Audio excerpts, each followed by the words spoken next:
پہلی بات تو یہ نوٹ کیجئے، حضور انتہائی غیور انسان تھے، انتہائی غیور۔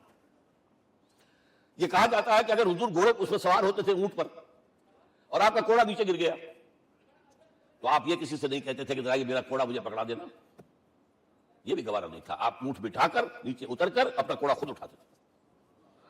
کسی سے اپنے ذاتی کام کے لیے تو مدد مانگنا امکان ہی نہیں۔ بلکہ ایک واقعہ تو وہ ہے جب بھی میں تذکرہ کرتا ہوں میری آنکھوں میں آنسو آ جاتے ہیں۔ یہ ہجرت کے وقت کا واقعہ ہے۔ آپ کو معلوم ہے حضور نے تمام مسلمانوں کو مکے سے جانے کی اجازت دی، چلے جاؤ مدینے، چلے جاؤ مدینے، آپ خود تھے موجود، اس لیے کہ رسول اپنے مقام کو نہیں چھوڑ سکتا وداؤٹ ایکسپریس پرمیشن فرام اللہ سبحانہ و تعالی۔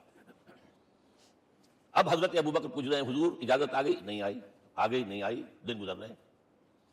حضرت عائشہ کی روایت ہے ایک روز ہم نے دیکھا دوپہر کے وقت آ رہے ہیں حضور، کپڑے سے اپنا سر جو ہے ڈھانپا ہوا ہے۔ عرب میں دوپہر کے وقت وزٹ کرنا جو ہے یہ ان کے خلاف دستور ہے، ان کی تہذیب کے خلاف، یہ قیلولے کا وقت ہوتا۔ تو حیران ہوئے، آتے ہی فرمایا ابوبکر ہجرت کی اجازت ہو گئی۔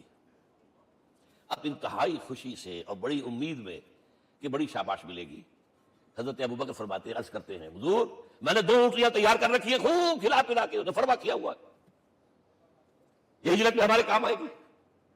حضور تھوڑا سا توقع فرماتے ہیں، پھر کہتے ہیں اچھا ٹھیک ہے، ایک میں استعمال کروں گا لیکن میں اس کی قیمت ادا کروں گا۔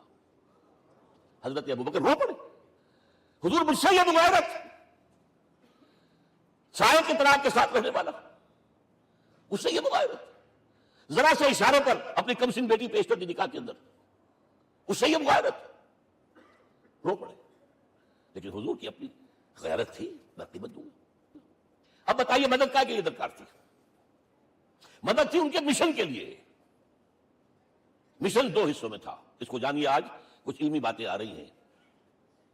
حضور کے مشن کے 2 حصے، ایک ابتدائی جو تمام انبیاء اور رسول کا تھا، ایک تکمیلی جو صرف محمد کا صلی اللہ علیہ وسلم۔